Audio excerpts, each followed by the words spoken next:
Shalom, giving all praise to God. Shabbat Shalom, Kakadash. Our fun called Hallelujah. God, the Kodash. Shabbat Shalom, Kakadash. Title this video, What This People Shall Do, Thy People in the Latter Days.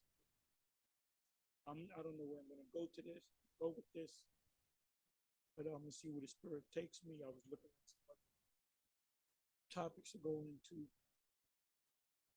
Then I came across this, precept right here, which everybody should be familiar with. This is the king of Moab, Balak, going to we can say he's a prophet, but he's of another nation because the Most High opened up his eyes to see the future, which is Balaam. The Most High, as a matter of fact, you know what I'm going to do? Okay, I got Balaam right here, right? He took up Balaam. Let's look up Balaam, the son of Beor. Let's look Beor. Let's look up Balaam.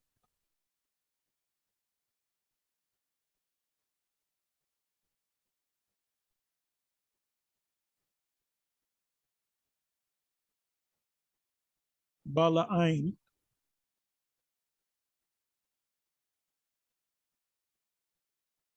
not of the people, the son of Behor, a man endowed with the gift of prophecy, even though he was not an Israelite. Most High opened up his eyes. And it says in the same chapter, the man whose eyes were open, meaning his spiritual eyes, they call it the third eye. Let's see how much information I can get out of this.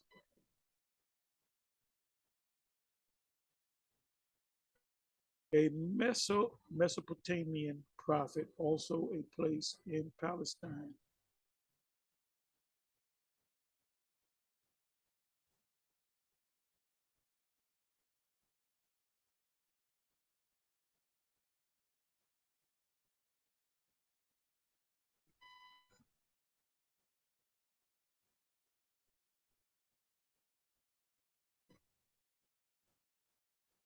Okay, it says Balaam, the false prophet, Numbers 22.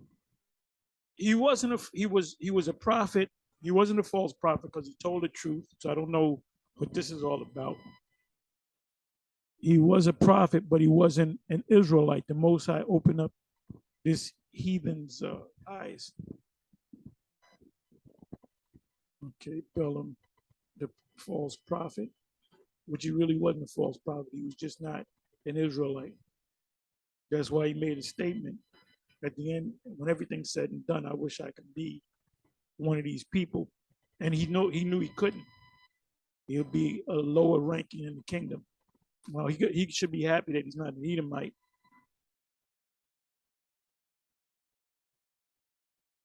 Okay, this is Deuteronomy 23, 5 and 6. Joshua, maybe I should go to that of the town. So they're giving you these.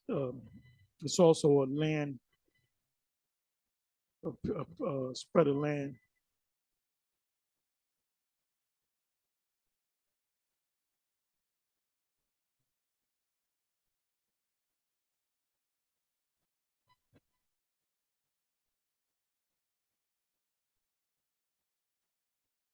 Okay, this is all the times that Balaam's mentioned. We know that's in Numbers.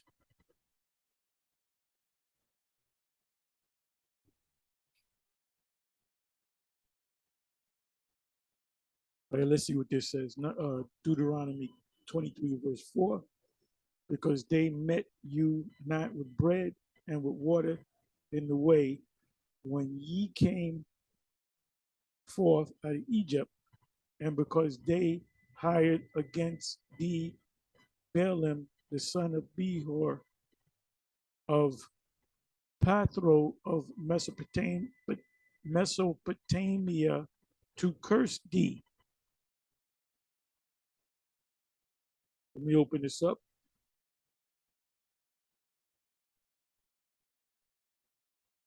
persons excluded from the assembly. The ultimate assembly is the Israelites, because we don't. It doesn't give you any solid information about the strangers, the mixed multitude. These were some other nations, but we know this: they were the ones that caused Israel to want to go back into Egypt. They started murmuring, and it caused Israel to murmur. And the angel was killing some of them Israelites. That's in the book of Numbers. That ship, that the pillar of cloud, the cloud by day and the pillar of fire by night, was actually killing Israelites that murmured, shooting lasers out of the ships. And that was a gigantic ship. That ship could have been 20, 25 miles in diameter, because it lit wherever Israel sojourned in the wilderness. They had light. They had bright light. It was like daytime and at night. Are you going to tell me that we're not a special people? We are protected people. And, we're on the bottom still. That's proven through Ye. And, they're showing you, man, this is a beautiful thing. This is a beautiful thing that the Most High put the Spirit on certain individuals to say what they say. This is a big controversy right now. There's a saying in law: the punishment does not fit the crime. He said a few words. He didn't tell them that they wasn't the people. He said that his people are the people too. Now the DEFCON 3 thing, you can interpret that the way you want to interpret that. Now, if that's the only thing you can really probably get mad at. What does he mean by the DEFCON 3 mean?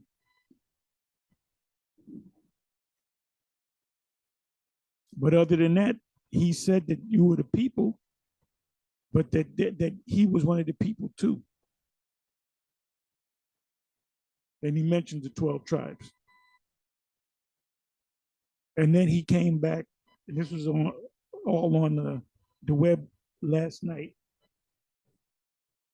the 27th. He made an apology. They ain't accepting the apology. Now, I was looking at the scriptures. I looked up the word forgive in the Old Testament, and it says throughout the Old Testament. I didn't go to the New Testament necessarily, the Old Testament, because the small hats only believe in the Old Testament, the Tanakh, the Torah, the prophets, and the writings and the history. And all throughout the Old Testament, or the Tanakh, it speaks about how the Most High forgives you if you do this, if you ask for forgiveness, if you pray to the Most High, He forgives you. So, Ye, he asked for forgiveness. They ain't gonna give him his forgiveness. Well, we'll see. This is an evil people, man.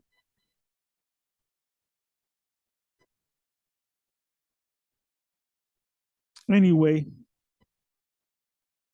so let's read from the top.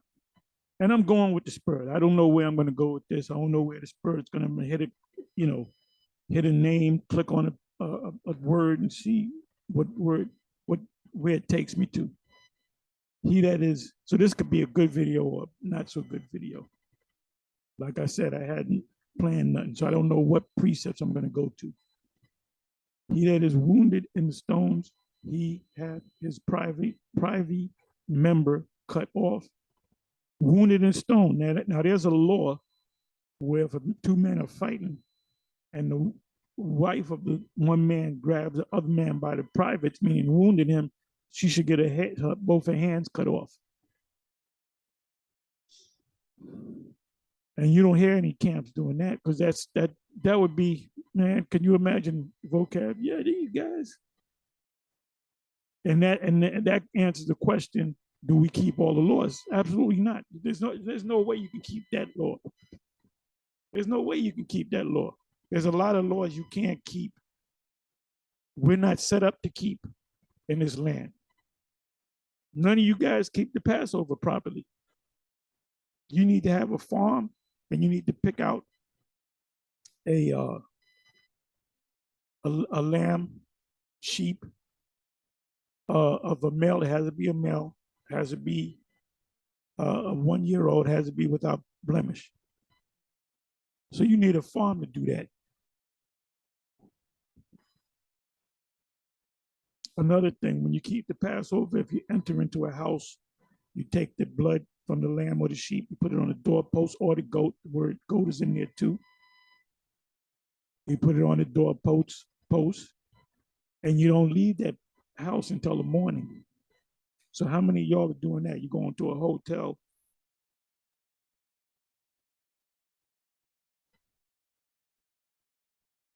They say so. So when Israel kept it, they kept it in their each individual houses.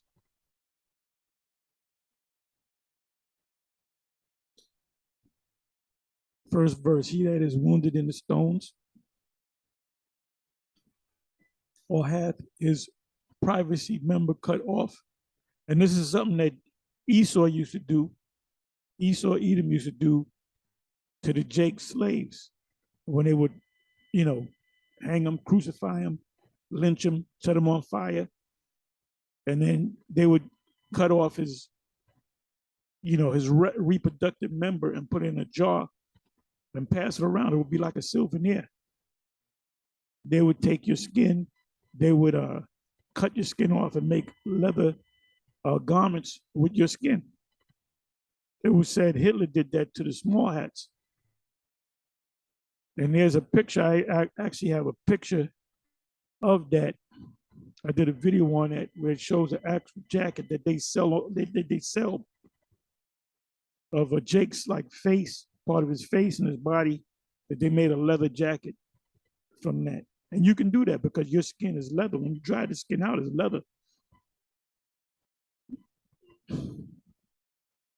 So what they did to us in slavery, another thing, there's a thing called buck breaking, and they would grape the men, the men slaves, and they would break them, sexually break them. If there was a strong guy, strong slave, they would break them down. We got whipped a lot. If you ran away, you got parts of your foot cut off. Showed you that in the movie Roots. And they don't really speak on that. That's what they did to us was heinous, man. Was heinous. So you think they're gonna get the red carpet treatment? No, they're gonna catch hell in our kingdom. But we're not gonna do outlandish shit like that. We're not gonna cut somebody's members off. We're not gonna shave their skin and make leather jackets and sell. We ain't gonna do no shit like that. Yeah, these people, these small hats, they got a lot to pay for. They're not the people. And the thing that offended them and got them pissed off was the fact that all the other shit he said, they really didn't get offended because he spoke about that before. What was this, a year, 2 years ago? But he didn't go. He said, we are the 12 tribes of Judah. Then he said, we are the 12 tribes of Israel. We are the blood of Christ. That's what he said. And then he said they are too. He said that. So what did they do? They said how can that be anti-Sem if we are the Sems and we're saying we're the Sems? If I say I'm a Sem, I'm an Israelite, that's a diss to them. That's what they're mad about. Because he told a secret. He's an insider. Ain't no way you're gonna be worth billions of dollars and not come into the inner circle and told these secrets. And they all those Jakes, all those entertainers, and I said this before in previous videos, every last one of them, those people that you always see on TV, on cable, these top singers, these top, look, Jay-Z been on top for over 20 years. Well over 20 years. 20 years plus. That's a power couple, Jay-Z and Beyonce. They're insiders. They're privy to these secrets. That's why you see them on TV shows. You see these Edomites in Hollywood, they invite those jakes to those parties. You know about them Hollywood parties. I'm ranting, forgive me. But they're told secrets. They're told how to keep their money, how to make their money, how to invest their money. They're given the secrets, the formula to become rich and to stay rich. But it's the small hats that have the elite of the small hats that have the button to turn everything around. Now he's going back to mud, and he apologized. He's asking for forgiveness, and they're not giving him forgiveness.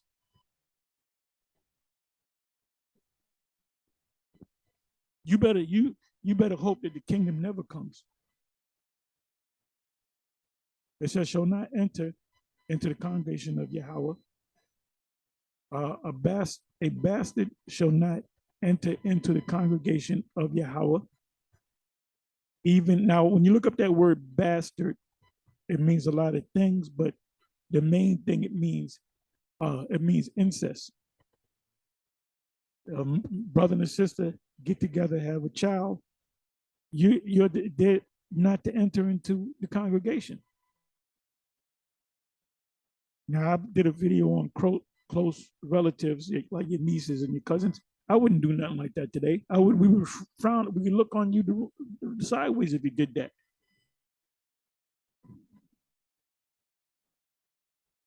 But dealing with your cousins and your nieces, Jacob's two wives were his cousins. Look it up. Milcah was a cousin of Abraham, Nahor, and Haran. And Nahor's wife, correct me if I'm wrong, I get them mixed up, Nahor and Haran. One of them died, I believe it was Haran that died. But Haran was the I believe the daughter of Haran or Nahor, and Nahor married Milcah. So that was his niece. Okay. So, that happened back then. It was a close-knit thing. Like I said, I'm not telling anybody to go out there and do that.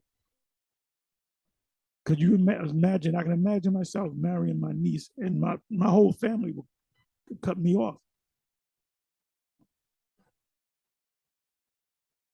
I don't even know none of I haven't seen any of my family in years. It says a bastard shall enter into a bastard shall not enter into the congregation of the Lord, even to his 10th generation shall he not enter into the congregation of Yahweh. So I told you what the word bastard really means. It doesn't mean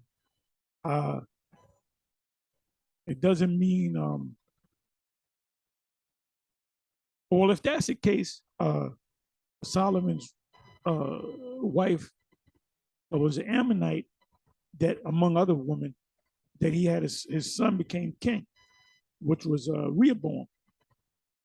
So he was a king. So if they're applying the law, he would not be in the midst of the congregation of Israel. So it has nothing to do with a Hebrew Israelite man gets with a woman of another nation, has children. Guess what? Those children are Israelites.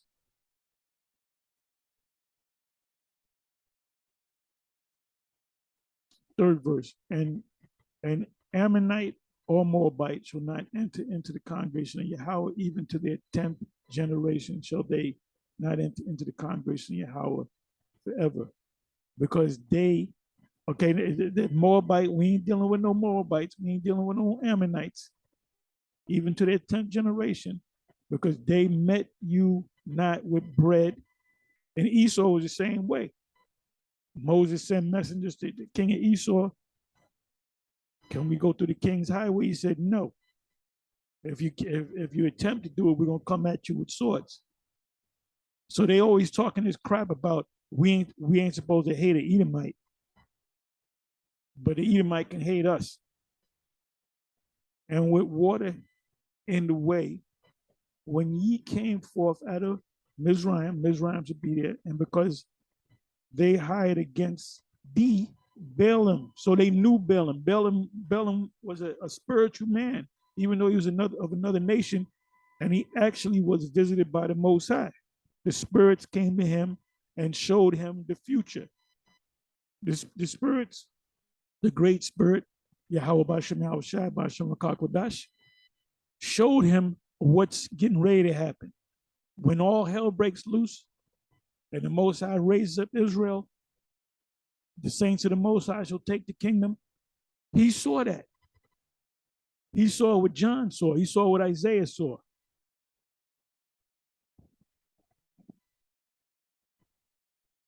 He saw the Jacob's trouble, the son of Beor, of Pethor, of Mesopotamia, to curse thee. And ultimately, he knew that you can't curse these people.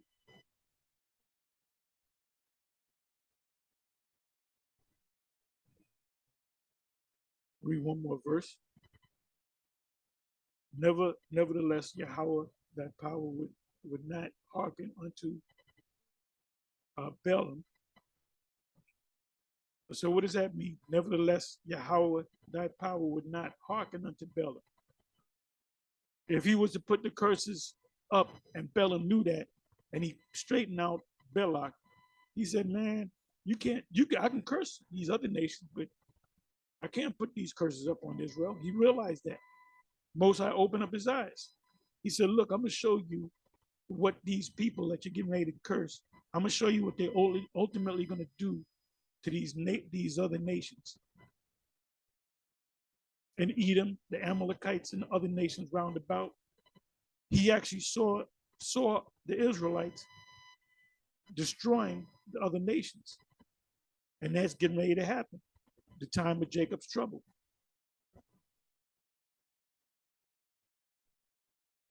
Because Jake is ready to get set off.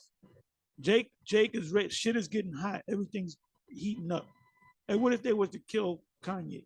Or what if he was to die? And nobody knows how he died. That's gonna set tensions, man. Or that Micah 5. The Most High gonna set Jake off.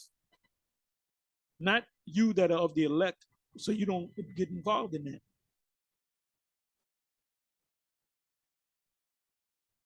Most High gonna set Jake off. And we're living in that time. 2nd Ezra 15, 2nd Ezra 16, and then going back a couple of verses, chapters, 2nd Ezra 13 is gonna come to pass. So we're in that time. Everything's hot. Anybody saying as an Israelite, well, we don't know. We could be here for another 25, 50 years. No. We're in the time right now. If it tarry, wait for it. And it's not tarrying, man. For it shall surely come and shall not tarry. So we're in that time. We're right before the time of Jacob's trouble. The only thing that has to come before the deliverance and the utter destruction of this kingdom, Esau is the end of the world, Jacob is the beginning that followeth, is the MOTB, which a lot of camps don't even teach. So what are they going to tell their congregation when they actually have to, they bringing back the C-19 again. Oh, the C-19 is coming back. Ain't nobody falling for that bullshit. I went into an elevator in my building. There was about 6, 7 people in the elevator. Normally, you don't want to be with a lot of people, but a bunch of people got in an elevator, and they were all of the Latin tribes. Yeah, maybe Jake. They were all of the Latin tribes for the most part. And you know their faces. So I said, there's too many of us in here. I said, you see the sign up there? And nobody had the mask on. And one of the girls said, oh, he just playing around with y'all. And I said, how many of y'all took that thing? They all said, yeah. And there was one guy, I took 4 of them. I said, God bless you. He was a Simeonite, Ephraimite, or whatever. And I said, I didn't take none. They looked at me funny and shit, Like, remember what General Yohanes said when he went on Sarnetta's show. Sarnetta said, you going off, you telling people to take it? You got to come on, you explain yourself. And then ultimately, a year later, Sarnetta said, I'm going to take it. My kids took it. My wife took it. I'm getting ready to take it too. But General Yohanan, I'll get back into it. Forgive me for my rant. General Yohanan said, if you don't, Esau don't want you to take it. That's why he's pushing for you to take it, because he knows you're rebellious and you're not going to take it. But I say take it anyway. He said, the ones of you that don't take it, you're going to die. Well, guess what? I'm still here. All them brothers in none of the brothers in GMS took that shot. They still here. Ain't nobody died of that thing. 22 of them in the IUIC had died because they took the thing. Anyway, let me get back into this. Excuse me. It says, because they met you not with bread and with water in the way when ye came forth out of Egypt, and because they hired against the Balaam. So they knew Balaam. You can hire this guy to curse. I'm gonna give you this much of the kingdom. Curse these people. And you curse the people, and it would be the crops wouldn't grow. People start dying of sickness. So this man Balaam was a powerful man. They don't say too much about him.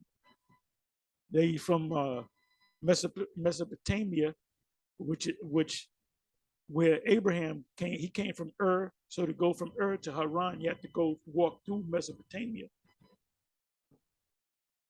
That's the first line of the Fertile Crescent, they call it. It says, they hired against thee Balaam, the son of Behor, of Pethor of Mesopotamia, to curse thee. There was a lot of spiritual things on the left-hand side going on in early Chaldees, in that area of Mesopotamia. And Abraham's father, he was a part of that. Anybody want to put the precept on there, Joshua, they can.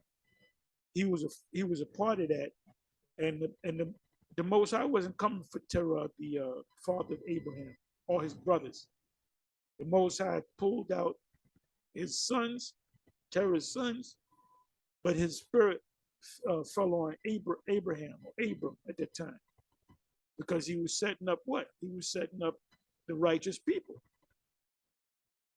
And there's a thing called reincarnation.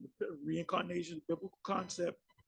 The Christians say, well, wait a minute, Abraham wasn't an Israelite, Isaac wasn't an Israelite, and Jacob wasn't an Israelite. Well, guess what? They came back as Israelites. They had the spirit of Israel. That's just a name. Before that, they were called Hebrews. They were called sons of the power. So now let's come back over here.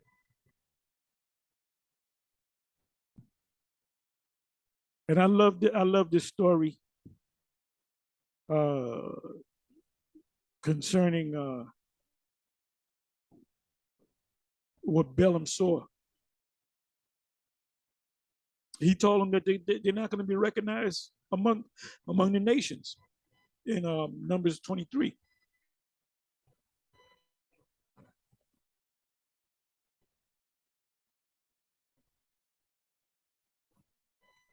So based on what we read in Psalms, what is that? That was Psalms 23. It said that he was known. People came to him and said, could you curse this person for me? You know, he was like a prophet for hire. And the Most High set his ass straight. And the Most High said, look, man, you better not even think about cursing these people. And he broke it down to him. And then he broke it down to Balak, the king of Moab. He said, I'm going to tell you what they're going to do. We're going to get into that. This is a beautiful story, man. So when somebody says, well, the Most High is only dealing with Israel, he is only dealing with Israel, but he makes exceptions. There's certain other nations that he'll open their eyes up to. Hey, look, Alexander the Greek, or the Great, as they call him, Alexander of Macedon, the Most High gave him visions, man, dreams and visions, and he's definitely a heathen. And Most High through the priest showed him who he is in the scriptures.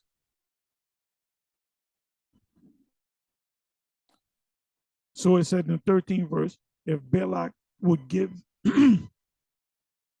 if Balak would give me his house full of silver and gold, that's money. By the way, real money is silver and gold. If you understood how money works in America and around the world, you would have silver and gold. And that's what they used to do back. This is before FDR. He confiscated the gold and the silver and the certificates. Back then, people back then, the 20s, the 30s, the turn of the century, they knew what real money was. And so the silver and gold is a barter tool. And silver and gold, and mainly gold is more superior than silver. That goes back to the beginning of time. The first money system and the true money system is silver and gold. It says if Balak would give me his house full of silver and gold, I cannot go beyond the commandment of the Lord. So the Lord straightened him out. Read the whole story about the ass talking to him, the ass, the donkey. And it was a donkey or the ass. Matter of fact, give me a second. Let me do this. Let me do this right here.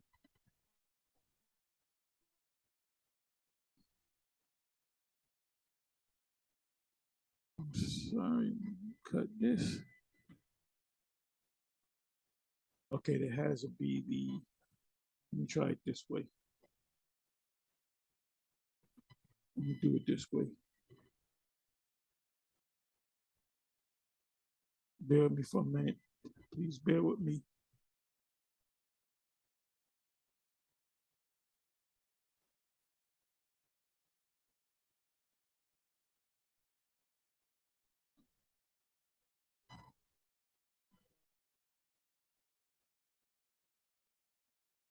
All right, it's the 22nd chapter, Numbers 22, verse 21. And Balaam rose up in the morning and saddled his ass and went with the prince of Moab, because he already had hired him. And the Most High's anger was kindled because he went, and the angel of Yahweh stood in the way for an adversary against him. Now he was riding upon his ass, and his two servants were with him. So he had understudy servants with him. And the ass saw the angel. So what did it say? Is there was three men there. It was Balaam and two other men, and he was on the ass. And the ass saw the angel of the Lord. You know, when animals, horses, and stuff like that get spooked, they see in spirits. Animals can see things better than we can in the spiritual realm. Standing in the way, and his sword drawn in his hand, and the ass turned aside out of the way and went into the field, and Balaam smote the ass to turn her into the way, steer her back into the way. But the angel of the Lord stood in the path of the vineyards, a wall being on his side and a wall on that side.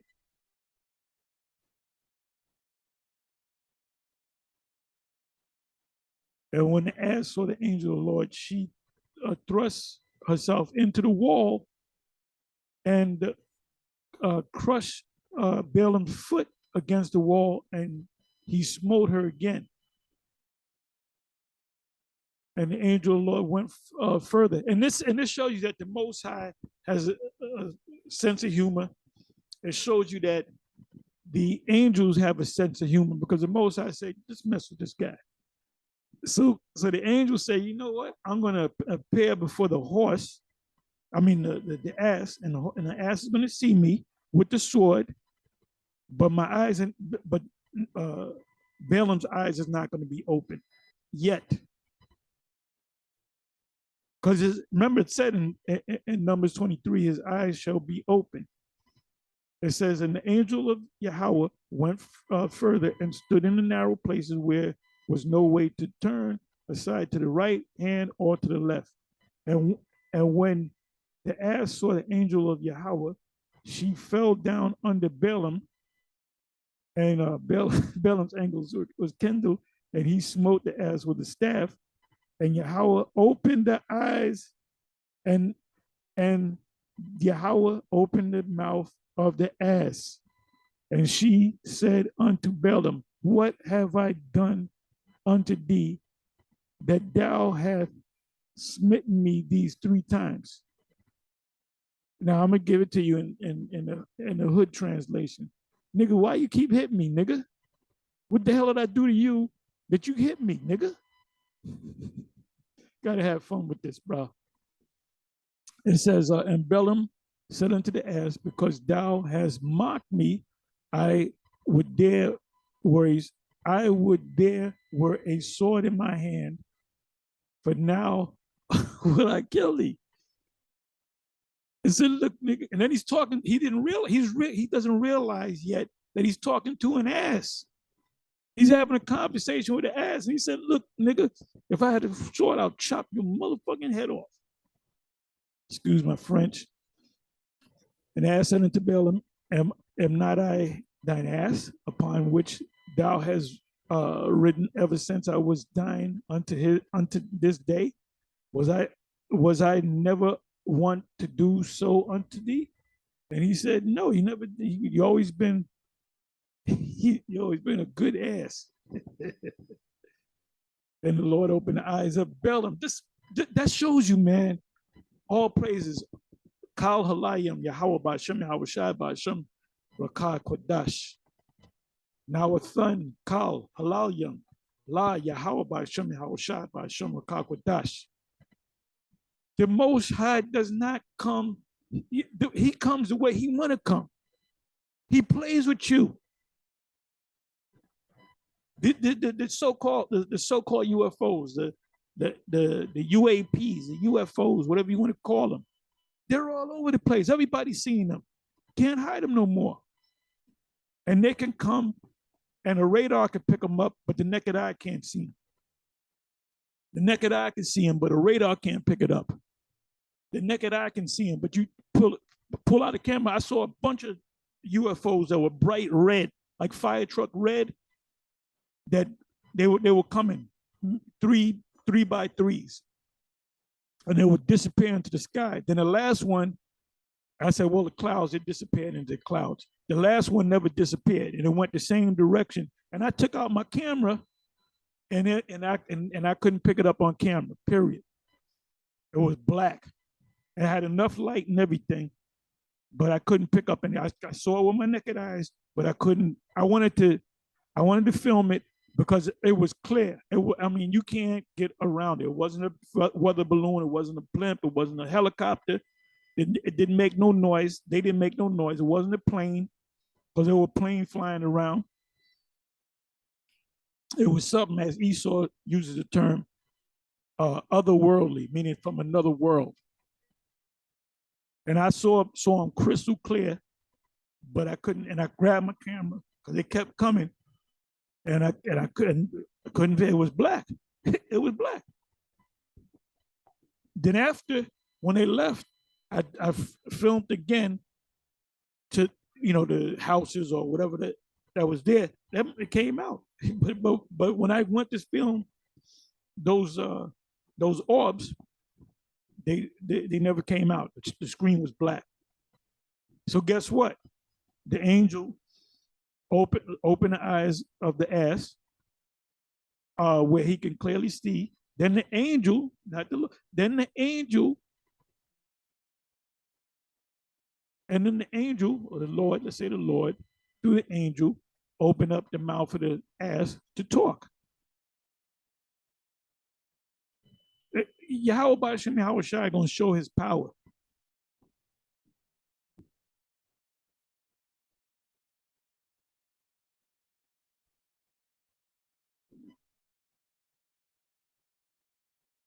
Then Yahweh opened the eyes of Balaam, and he saw the angel of Yahweh standing in the way, and his sword drawn in his hand, and he bowed down his head and fell flat on his face out of fear. And the angel of the Lord, Yahweh, said unto him, Wherefore hast thou smitten thine ass these 3 times? Behold, I went out to withstand thee, because thy way is preserved before me. And the ass saw me and turned from from from me these 3 times. Unless she had turned from me, surely now also I had slain thee and saved her alive. Ooh. He said, you better be happy that she stopped and she made you crash into the wall. Because if you would have kept smacking her and letting her go straight, I would have chopped you down. I would have killed you and let the ass go free. So he saw the power. I'm not going to read any more of that. Let me come back over here. So he cursed out the king of Moab. And we're gonna, in this manner shall they be taken out. Revelation 11, through spiritual power. Through spiritual power. So let me come over here to let me do this. Let me do this. Bear with me for a minute. 23, 24. But I love this story. The Spirit led me to go to this story.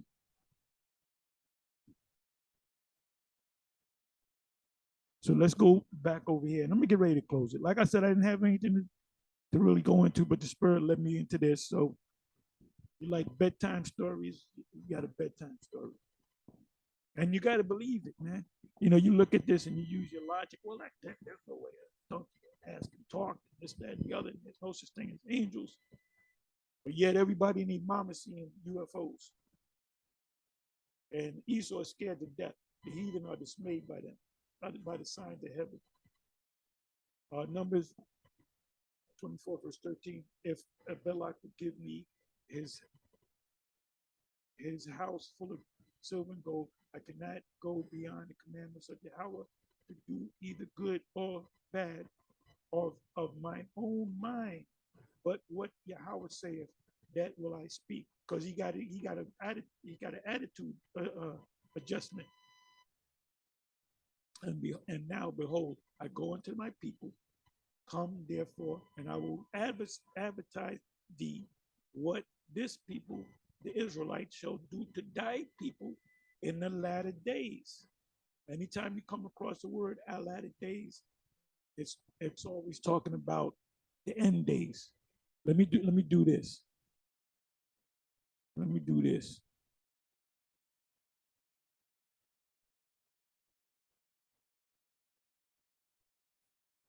Latter days appear 25 times in 12 verses.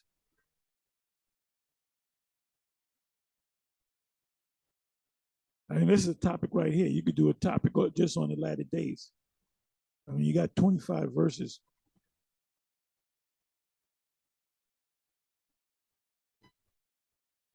Jeremiah 23, verse 20, the anger of Yahweh shall not return until he have executed and till he have performed the thoughts of his heart.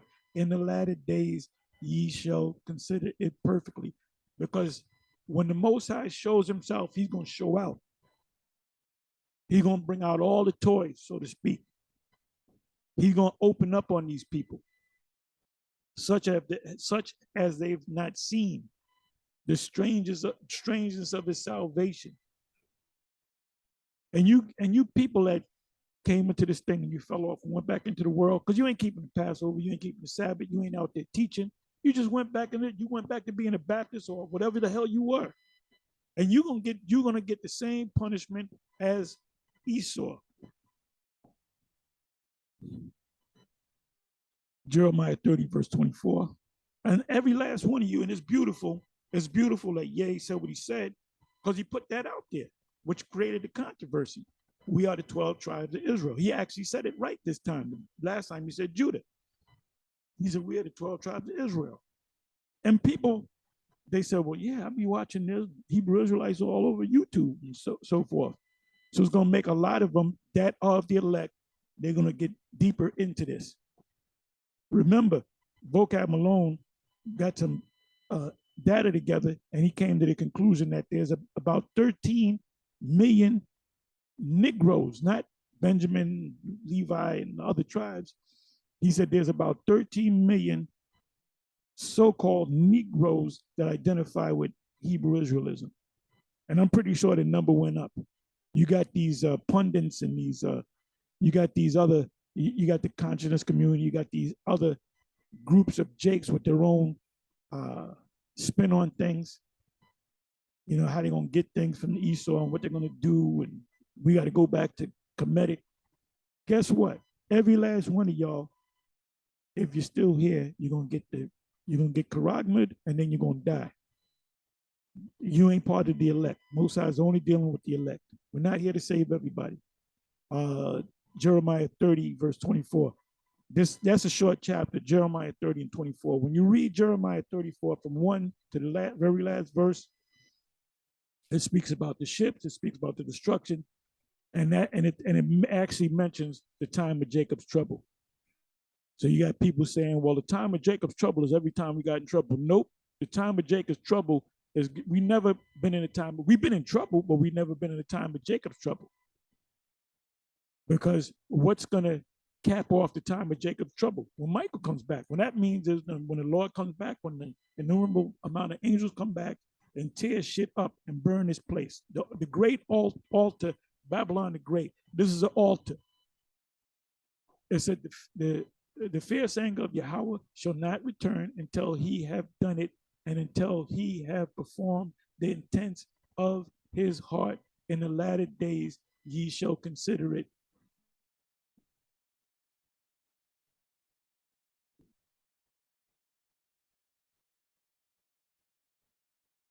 Let me look at it, gleam out another couple of them. Let's try Jeremiah 49, verse 39. But it shall come to pass in the latter days, I will bring again the captivity of Elam, saith the Lord. And they're going into captivity. Ezekiel 38, verse 16. And thou shalt come up against my people of Israel. Now this right here, the answer to this precept is Revelation 20, verse 7 and 8. As a cloud to cover the land, it shall be in the latter days, and I will bring thee again against my land. The land is Israel, but you got the people of Israel, that the heathen may know me, when I shall be sanctified in thee, O God, before their ears, eyes. Mosai's got the spirit on this guy, Putin, man. He shall put hooks in his jaws,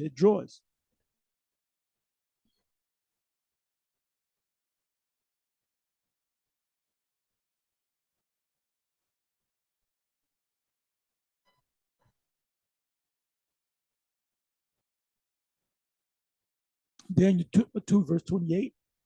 But there is a power in heaven that revealeth secrets and maketh known to the king Nebuchadnezzar what shall be in the latter days. So the king of Babylon, he's a heathen, obviously, and he saw exactly what Alexander saw. Alexander had dreams of the Most High. Balaam saw the end of this world. So the king of Babylon, Nebuchadnezzar, he saw the destruction. He saw the angels coming. He saw the Lord coming back. It says, heaven revealeth secrets and maketh known to the king Nebuchadnezzar what shall be in the latter days. Thy dream and thy vision of thy head upon thy bed are these. So who was given that dream? The king of Babylon. Now I am come to make thee understand what shall befall thy people in the what latter days, for yet the vision is for many days. Hosea 3, verse 5. Afterward shall the children of Israel return and seek their power, meaning get back to learning the scriptures, the prophecies, and to start keeping the laws. And David, their king, which is actual David, and shall fear Yahweh and his goodness in the what? In the latter days. Now, right from here, you should go to Isaiah 19, read that whole chapter. When it speaks about Egypt in Isaiah 19, we know it's talking about Babylon. Excuse me. So now let me come back over here.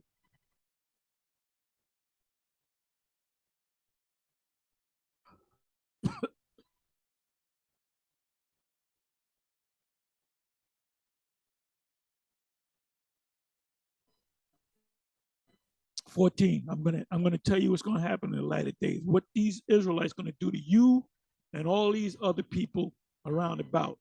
Because the Moabites are no longer in the land of Moab. Ammon is no longer in the land of Ammon. They went to the far east. That's in Ezekiel. So they went to the utter east. And he took up his parable and said, Balaam, the son of Behor, have said, and the man whose eyes were open have said, he have said, which heard the words of the Most High, and or the power, and knew the knowledge of the Most High, Yahweh, which saw the vision of the Almighty falling into a trance, but having his eyes open.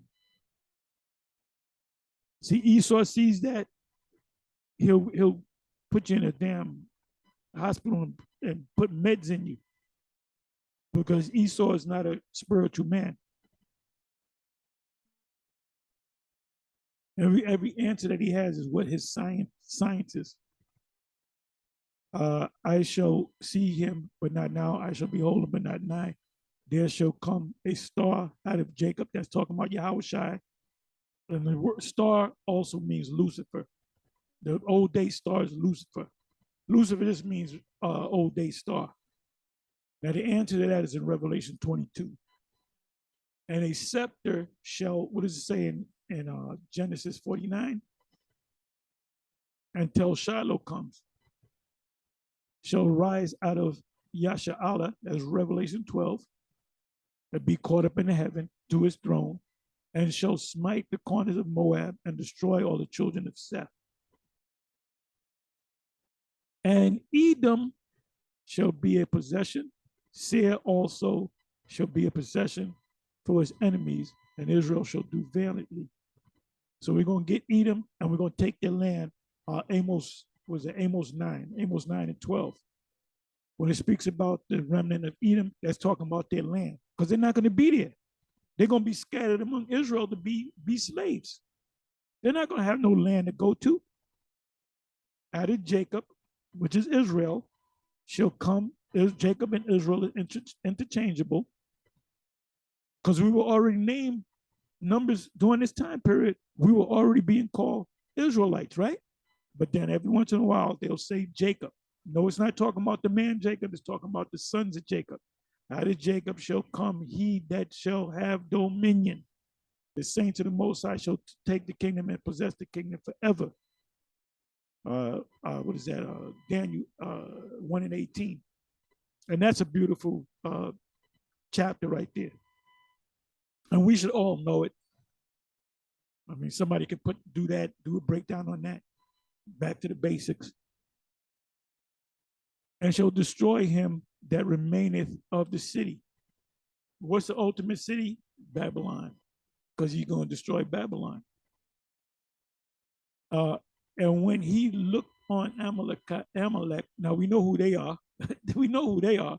He took up his parable and said unto Amalek, was the first of the nations, but his latter end shall be that he perish forever.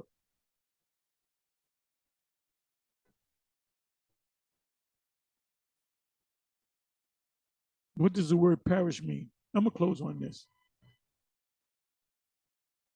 You should be thinking about Obadiah 1, verse 18. Perish. Or abad, which means destroy. Destruction simply means destruction. And the scriptures say there shall be what? They shall perish forever.